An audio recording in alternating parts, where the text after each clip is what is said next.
Welcome to biology basics. Chapter biodiversity में हमने देखा कि क्लासिफिकेशन क्या होती है और ये किस किस तरह से की जा सकती है। आप प्रीवियस वीडियोस जाके चेक कर सकते हैं। आज की वीडियो में हम देखेंगे कि बाइनॉमियल नॉमेनक्लेचर क्या चीज़ है, क्लासिफिकेशन में इसका क्या रोल है। तो जो एक हमारे पास साइंटिस्ट थे कार्लस लिनस, इन्होंने पहली दफ़ा एक नेमिंग का सिस्टम इंट्रोड्यूस करवाया था कि जितने भी ऑर्गेनिजम्स हैं, लिविंग ऑर्गेनिजम्स इस दुनिया में, उन सबको कोई ऐसा नेम दिया जाए जो कि पूरी दुनिया में एक ही तौर पे इस्तेमाल किया जाए कि जब भी वो नाम लिया जाए तो पता चल जाए कि ये किस ऑर्गेनिज्म की बात हो रही है। और आम तौर पे ये जो नाम दिया जाएगा ये लैटिन ज़ुबान में दिया जाएगा। अब इस नाम में जो दो नामों पे ये मुश्तमिल होगा, यानी कि दो वर्ड्स पर ये मुश्तमिल होगा, जिसमें कि जो पहला नाम है वो जीनस को रिप्रेजेंट करेगा और जो दूसरा नाम है वो जेनरास को रिप्रेजेंट करेगा। ठीक है। अब जो जीनस नेम है आम तौर पे इसको हमेशा कैपिटल लेटर से लिखा जाएगा, लेकिन जो स्पीशीज़ का नाम है, स्पीशीज़ नेम है, उसको हमेशा स्मॉल लेटर से ही डिनोट किया जाएगा। अब क्योंकि इस नाम के दो हिस्से हैं, दो पार्ट्स हैं, इसलिए इसे bi means two, binomial nomenclature जो है वो कहलाया जाएगा। जैसे कि ह्यूमन बींग्स को अगर हम साइंटिफिकली कॉल आउट करें या बायोलॉजिकली इसका नाम लें कि ह्यूमन बींग्स को क्या कहा जाता है, प्रीवियस वीडियो में भी हमने देखा। तो ह्यूमन बींग्स का जो बाइनॉमियल नॉमेनक्लेचर बनता है वो बनता है होमो सेपियंस, जिसमें आपको पता है कि होमो जीनस का नाम बन जाएगा और सेपियंस जो है वो स्पीशीज़ का नाम बन जाएगा। और होमो क्योंकि जीनस नेम है तो इसका हम एच कैपिटल लेटर में लिखेंगे, जबकि सेपियंस जो कि स्पीशीज़ है तो उसका एस हम स्मॉल लेटर में लिखेंगे। एंड इसी तरह बाकी जितने भी ऑर्गेनिज्म हैं उनके भी नाम इसी तरह से लिखे जाएंगे। अब जीनस जो है क्योंकि उसकी बहुत सारी स्पीशीज़ होती हैं तो इसीलिए एक ख़ास ऑर्गेनिज्म की स्पीशीज़ का एक ख़ास ही नाम होगा। जैसे कैट्स हैं तो कैट्स जो है जितनी भी किस्म की कैट्स होंगी, खा वो लायन ही क्यों ना हो, तो उनको जीनस फेलिस ही में डाला जाएगा।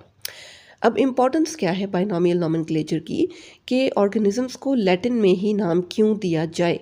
तो ये इसलिए क्योंकि कंट्री से कंट्री, एक मुल्क से दूसरे मुल्क, एक इलाके से दूसरे इलाके में, एक जगह से दूसरी जगह में लोगों ने अपनी आसानी के लिए चीज़ों के अपने ही तरीके के नाम रखे हुए हैं।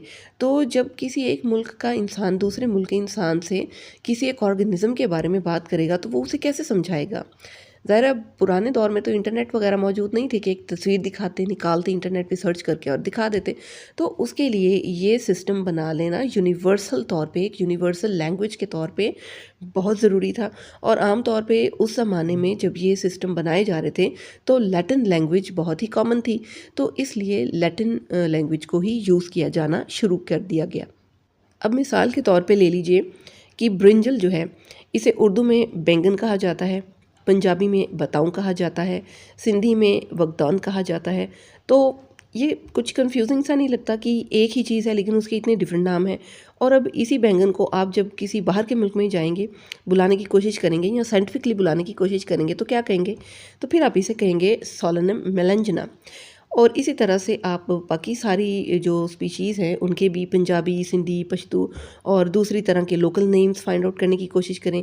या इसके अलावा आप German, French, Spanish, Arabic, Russian, Chinese वगैरह इस लैंग्वेज में भी इन्हीं स्पीशीज़ के नाम जो है वो ढूंढ के तो चेकआउट कर सकते हैं। इंटरेस्टिंग काम होगा।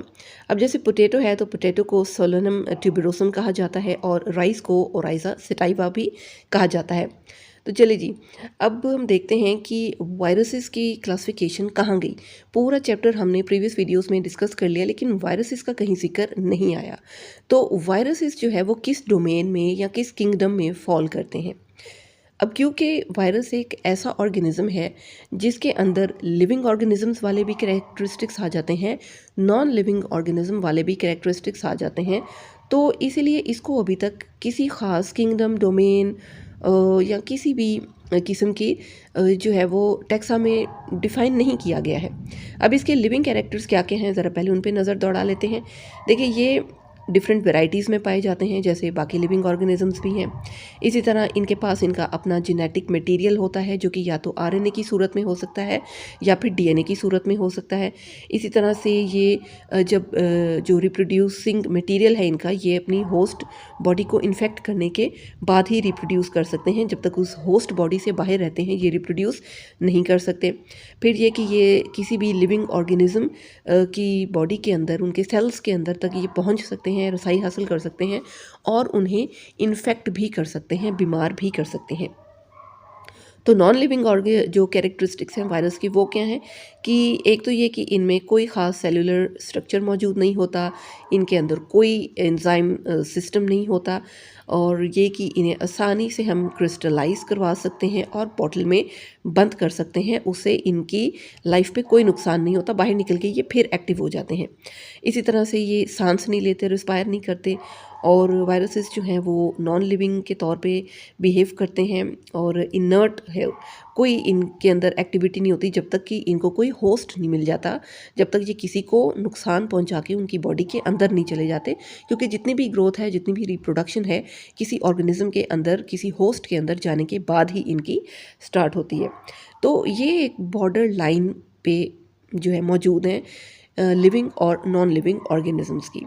इसीलिए इन्हें आज तक भी इतनी आप कह लें कि एडवांसमेंट होने के बाद भी किसी भी डोमेन में या किसी भी किंगडम में जो क्लासिफिकेशन की आज तक बनाई गई हैं, इनमें से किसी में भी इनको शामिल नहीं किया जा सकता।